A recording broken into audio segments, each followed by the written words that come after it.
നമസ്കാരം. മലയാളി വാർത്തയിലേക്ക് സ്വാഗതം. മണ്ഡലമാസം തുടങ്ങുമ്പോഴും SIT സന്നിധാനത്ത് തന്നെ. കഴിഞ്ഞ ദിവസം SIT അവിടെ എത്താൻ തിരഞ്ഞെടുത്ത ദിവസവും നട തുറക്കുന്ന ദിവസം തന്നെയാണ്. ഏതായാലും കൃത്യമായിട്ട് തെളിവുകൾ SIT വളരെ നിർണായകമായി ഈ കേസിൽ കണ്ടെത്തിയിട്ടുണ്ട് എന്നാണ് റിപ്പോർട്ടുകൾ. ഇത്തവണത്തെ നട തുറക്കുമ്പോൾ അതിലും നാടകീയമായിട്ടുള്ള പല നീക്കങ്ങളാണ് സ്വർണ്ണക്കൊള്ളയിൽ അവിടെ നടക്കുന്നത് എന്നുള്ള കാര്യം കൃത്യമായിട്ട് നമുക്കറിയാം. ഇന്നലെ ആ ദിവസം തന്നെയാണ് SIT അവിടെ പരിശോധന നടത്തിയത്.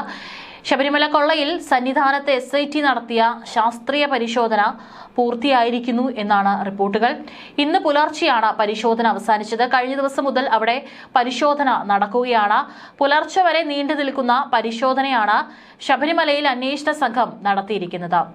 കട്ടിള പാളികളിലും ശ്രീകോവിലിന് ചുറ്റുമുള്ള സ്വർണം പൂശിയ പാളികളിൽ നിന്നും സാമ്പിളുകൾ ശേഖരിച്ചിരുന്നു. സോപാനത്തെ പാളികൾ തിരികെ സ്ഥാപിച്ചിട്ടുണ്ട്. ഏകദേശം 10 മണിക്കൂറോളമാണ് പരിശോധന നടത്തിയിരിക്കുന്നത്. സംഘം സന്നിധാനത്ത് നിന്ന് ഇന്ന് മടങ്ങുമെന്നാണ് സൂചനകൾ. കാലപ്പഴക്കം പരിശോധിക്കുന്നത് പാളികൾ വ്യാജമാണോ എന്ന് അറിയുന്നതിൽ നിർണായകമാണ്. അതേസമയം സ്വർണ്ണക്കവർച്ച കേസിൽ പ്രതിയായ മുൻ ദേവസ്വം സെക്രട്ടറി ജയശ്രീയുടെ മുൻകൂർ ജാമ്യാപേക്ഷ ഹൈക്കോടതി ഇന്ന് വീണ്ടും പരിഗണിക്കും.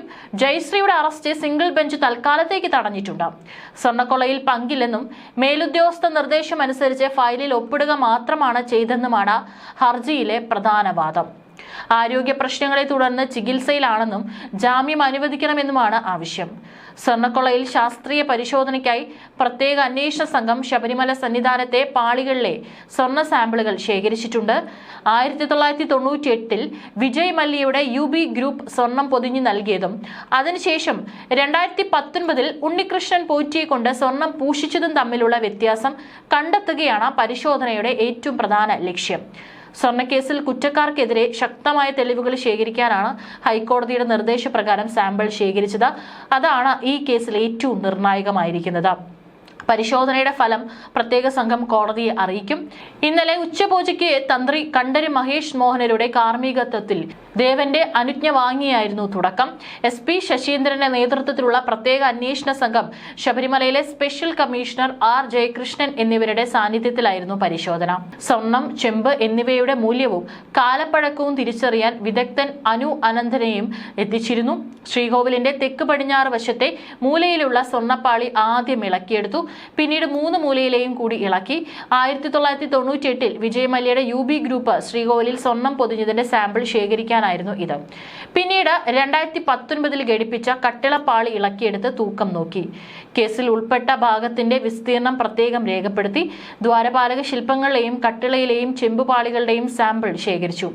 ഉണ്ണികൃഷ്ണൻ പോറ്റി സ്വർണം പൂശി നൽകിയ ദ്വാരപാലക ശില്പത്തിലെ പീഠമാണ് പരിശോധനയ്ക്കായി അഴിച്ചെടുത്തത്. ഓരോ ഭാഗം അഴിക്കുമ്പോഴും പോലീസ് ഫോട്ടോഗ്രാഫർ അതിന്റെ ചിത്രങ്ങൾ എടുത്തിട്ടുണ്ട്.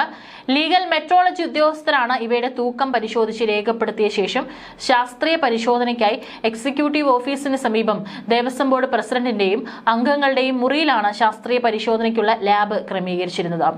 ശേഖരിച്ച സാമ്പിളുകൾ physical, chemical, spectroscopic analysis, micro structure തുടങ്ങിയ പരിശോധനകൾക്ക് വിധേയമാക്കി. സ്വർണത്തിന്റെ കാലപ്പഴക്കവും ശുദ്ധിയും കണ്ടെത്തുകയാണ് പരിശോധനയുടെ പ്രധാന ലക്ഷ്യം. അതിനുശേഷം അന്വേഷണത്തിന്റെ ഭാഗമായി ഇളക്കിയെടുത്ത് പരിശോധിച്ച സ്വർണ്ണപ്പാളികൾ തിരികെ സ്ഥാപിച്ചിട്ടുണ്ടായിരുന്നു. സന്നിധാനത്ത് നിന്ന് പ്രത്യേക അന്വേഷണ സംഘം അഴിച്ചെടുത്ത സ്വർണ്ണപ്പാളികളാണ് പുനഃസ്ഥാപിച്ചത്. ശാസ്ത്രീയ പരിശോധനയ്ക്കായി ഇന്നലെയാണ് പാളികൾ അന്വേഷണ സംഘം അഴിച്ചെടുത്തത്.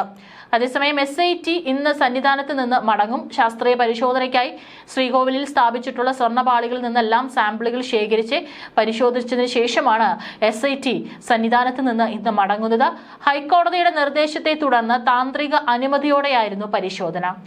ദ്വാരപാലക പാളികൾ, കട്ടിളപ്പാളി, ശ്രീകോവിലിന്റെ ചുവരിലെ തൂണുകൾ എന്നിവയാണ് ഇളക്കിയെടുത്ത് പരിശോധിച്ചത്. 1998 സ്വർണം പൊതിഞ്ഞ ഉരുപ്പടികളും പരിശോധിച്ചിരുന്നു.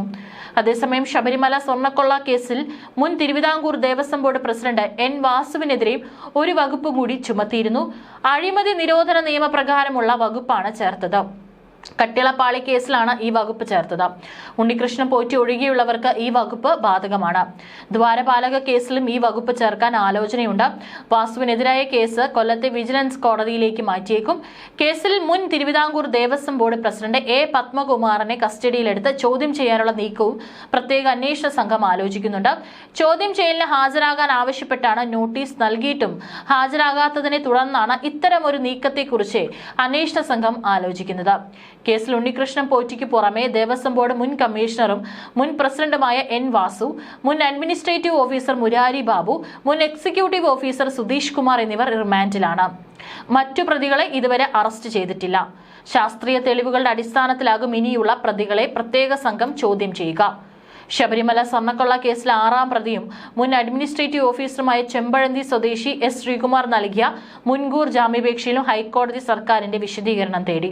ദ്വാരപാലക ശില്പങ്ങളിലെ സ്വർണ്ണപ്പാളികൾ അറ്റകുറ്റപ്പണിക്കായി 1ാം പ്രതി ഉണ്ണികൃഷ്ണൻ പോറ്റിക്ക് കൈമാറിയതുമായി ബന്ധപ്പെട്ട 2019 ജൂലൈ 19-ലെയും 20-ലെയും മഹസറിൽ ഒപ്പുവെച്ച ഉദ്യോഗസ്ഥരിൽ ഒരാളെന്ന നിലയിലാണ് ശ്രീകുമാറിനെ പ്രതി ചേർത്തത്.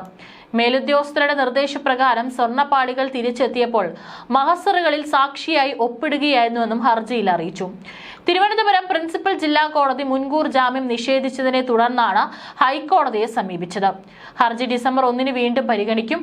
അതേസമയം മണ്ഡല മകരവിളക്ക് ഉത്സവത്തിന് നട തുറന്നതോടെ തിരക്കിലമർന്ന് ശബരിമല. തിങ്കൾ പുലർച്ചെ 3 തന്ത്രി കണ്ഠര് മഹേഷ് മോഹനരുടെ സാന്നിധ്യത്തിലാണ് പുതിയ മേൽശാന്തി ഇ ഡി പ്രസാദ് നമ്പൂതിരി നട തുറന്നത്. വൃശ്ചിക പുലരിയിലെ ദർശനത്തിനായി ഞായർ രാത്രി തന്നെ വലിയ നടപ്പന്തൽ മുതൽ മരക്കൂട്ടം വരെ തീർത്ഥാടകരെ കൊണ്ട് നിറഞ്ഞിരുന്നു.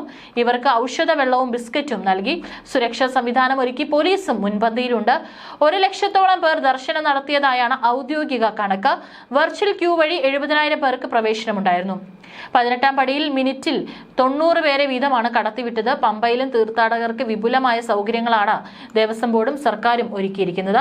മഴയും വെയിലും ഏൽക്കാതെ ആയിരങ്ങൾക്ക് വിരി വെക്കാനൊരുക്കിയ ജർമ്മൻ പന്തലാണ് അതിൽ പ്രധാനം. പമ്പാ സ്നാനം കഴിഞ്ഞു വരുന്ന മാളികപ്പുറങ്ങൾക്ക് വസ്ത്രം മാറാനുള്ള സംവിധാനവുമുണ്ട്. ശീതീകരിച്ച മുറിയും ഇവിടെ തയ്യാറാക്കി. തീർത്ഥാടകർക്ക് സുഗമ ദർശനത്തിന് എല്ലാവിധ സൗകര്യവും ഒരുക്കിയിട്ടുണ്ടെന്നും Thiruvithamkoor Devaswom board president K Jayakumar പറഞ്ഞു. സുരക്ഷയും ശുചിത്വവും സുതാര്യതയും ഉറപ്പാക്കിയിട്ടുണ്ടെന്നും അദ്ദേഹം അറിയിച്ചു. കാനനപാതകളും തുറന്നിട്ടുണ്ട്. എരുമേലിയിൽ നിന്ന് അഴുത, കരിമല വഴിയും വണ്ടിപ്പെരിയാർ സത്രത്തിൽ നിന്ന് പുല്ലുമേട് വഴിയുള്ള കാനനപാതകളാണ് തീർത്ഥാടകർക്കായി തിങ്കളാഴ്ച തുറന്നുകൊടുത്തത്. പുല്ലുമേട് വഴി രാവിലെ 7 മുതൽ പകൽ 1 വരെയുമാണ് തീർത്ഥാടകരെ കടത്തിവിടുക. കരിമല പാതയിൽ അഴുതക്കടവിൽ നിന്ന് പകൽ 1 വരെ മാത്രമാണ് ഇപ്പോൾ കടത്തിവിടുക. മണ്ഡല മകരവിളക്ക് സീസണിൽ ശബരിമല സന്നിധാനത്തെ പോലീസ് കൺട്രോളറായി നിയോഗിച്ച ആർ കൃഷ്ണകുമാറിനെ സ്ഥാനത്ത് നിന്ന് നീക്കിയതായി പോലീസ് മേധാവി ഹൈക്കോടതിയെ അറിയിച്ചിരുന്നു. CBI രജിസ്റ്റർ ചെയ്ത കേസിൽ ഉൾപ്പെട്ടതിനാലാണ് ഇദ്ദേഹത്തെ നീക്കിയത്.